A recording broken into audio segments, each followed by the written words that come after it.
All right, Senator Barrasso.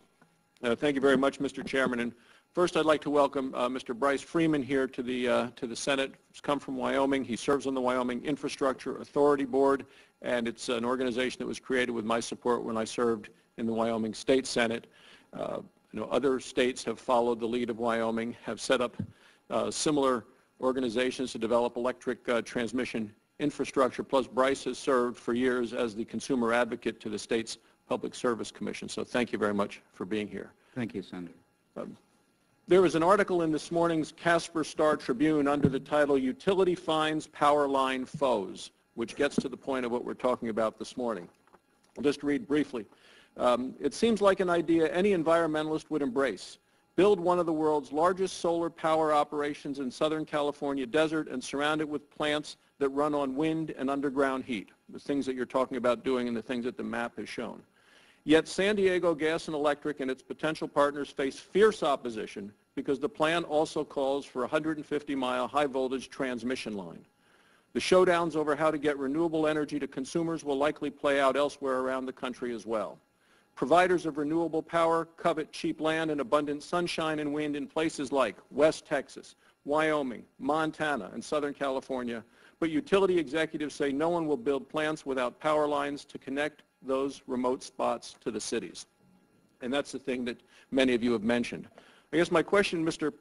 Pickens, is that Mr. Freeman talked about uncertainty in the market. Now, people in this room know that a lot of your success comes from seeing more clearly through that uncertainty than others have been able to do. When you look at this, when you look at the issues of the cost of construction and siting and access to corridors, is one of those a bigger burden that you see than the other? Is it the cost of the construction? Is it the siting and getting the permission to get through? What are you dealing with?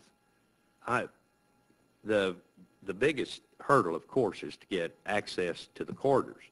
And somehow, I'm not sure how well versed I am on this response, but if we could go the route that Eisenhower used with the interstate highway system, I think the issue is so critical. I think we are in an emergency, and I think the outflow of the, I keep saying this, but I want to though, but $700 billion a year, we can't afford that. We're going to be brought to our knees if this continues. And there's no reason to believe that the people with the oil are going to bring the price down.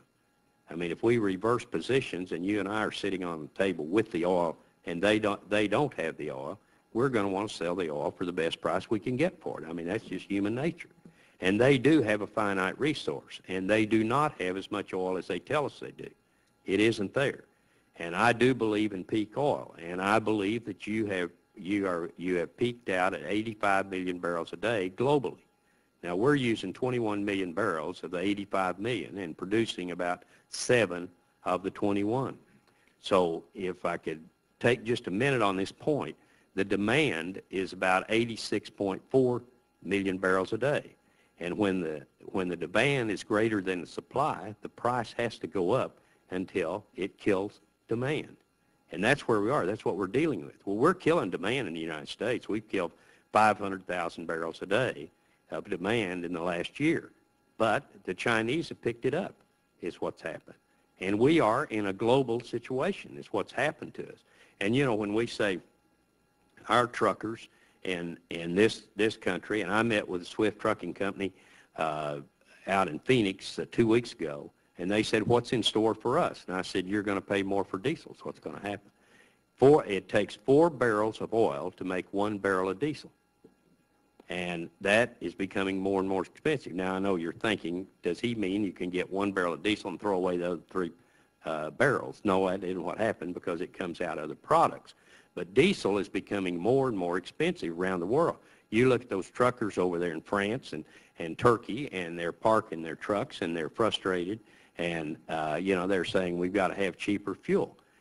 They do if they're going to make money at the rates they're charging, so the price is either going to go up, or I don't think they're going to get any cheaper fuel is what's going to happen. So we've got to take care of ourselves, and I think if you can open up those corridors for transmission and for renewables, I see the corridors as being for renewables, and I think that's very healthy and for the country. Thank you. Mr. Freeman, here